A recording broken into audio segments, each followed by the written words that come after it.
एक बार की बात है, किसी जंगल में एक कौवा रहता था। वो बहुत ही खुश था क्योंकि उसकी ज्यादा इच्छाएं नहीं थी।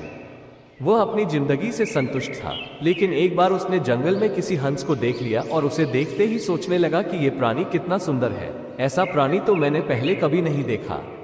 इतना साफ और सफेद, ये तो इस जंगल में औरों से बहुत सफेद और सुंदर है, इसलिए ये तो बहुत खुश रहता होगा। के पास गया और पूछा, भाई तुम इतने सुंदर हो, इसलिए तुम बहुत खुश हो गए? हंस ने जवाब दिया, हाँ मैं पहले बहुत खुश रहता था, जब तक मैंने तोते को नहीं देखा था। उसे देखने के बाद से लगता है कि तोता धरती का सबसे सुंदर प्राणी है। हम दोनों के शरीर का तो एक ही रंग है, लेकिन तोते के शरीर पर दो दो रंग है। उसके गले में लाल रंग का घेरा और वो सुर्ख हरे रंग का था। सच में वो बेहद खूबसूरत था। वे ने सोचा कि हंस तो तोते को सबसे सुंदर बता रहा है, तो फिर उसे देखना होगा। के पास गया और पूछा, भाई तुम दो दो रंग पाकर बड़े खुश हो गए? तोते ने कहा, हाँ मैं तब तक खुश था जब तक मैंने मोर को नहीं देखा था।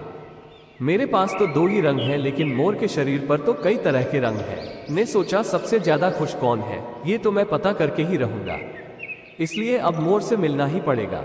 कौए ने मोर को जंगल में ढूंढा, लेकिन उसे पूरे जंगल में एक भी मोर नहीं मिला और मोर को ढूंढते ढूंढते वो चिड़ियाघर में पहुंच गया तो देखा मोर को देखने बहुत से लोग आए हुए हैं और उसके आसपास अच्छी खासी भीड़ है। गोंद के जाने के बाद कौवे ने मोर से पूछा, भाई तुम दुनिया के सबसे सुंदर जीव हो और रंग बिरंगे हो, तुम्हारे साथ लोग फोटो खींचवा रहे थे, तुम्हें तो बहुत अच्छा लगता होगा और तुम तो दुनिया के सबसे खुश जीव हो गए। मोर ने दुखी होते हुए कहा, भाई अगर सुंदर हो तो भी क्या फर्क पड़ता है, मुझे लोग इस चिड़ियाघर में कैद करके रखते हैं, लेकिन तुम्हें तो कोई चिड़ियाघर में कैद करके नहीं रखता और तुम जहां चाहो अपनी मर्जी से घूम फिर सकते हो।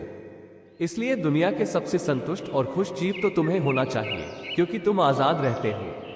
कौवा हैरान रह गया, क्योंकि उसके जीवन की अहमियत कोई दूसरा बता गया। ऐसा ही हम लोग भी करते हैं। हम अपनी खुशियों और गुणों की तुलना दूसरों से करते हैं, ऐसे लोगों से जिनका रहन सहन का माहौल हमसे बिल्कुल अलग होता है। हमारी जिंदगी में बहुत सारी ऐसी चीजें होती हैं जो केवल हमारे पास है, लेकिन हम उसकी अहमियत समझकर खुश नहीं होते। लेकिन दूसरों की छोटी खुशी भी हमें बड़ी लगती है, जबकि हम अपनी बड़ी खुशियों को इग्नोर कर देते हैं।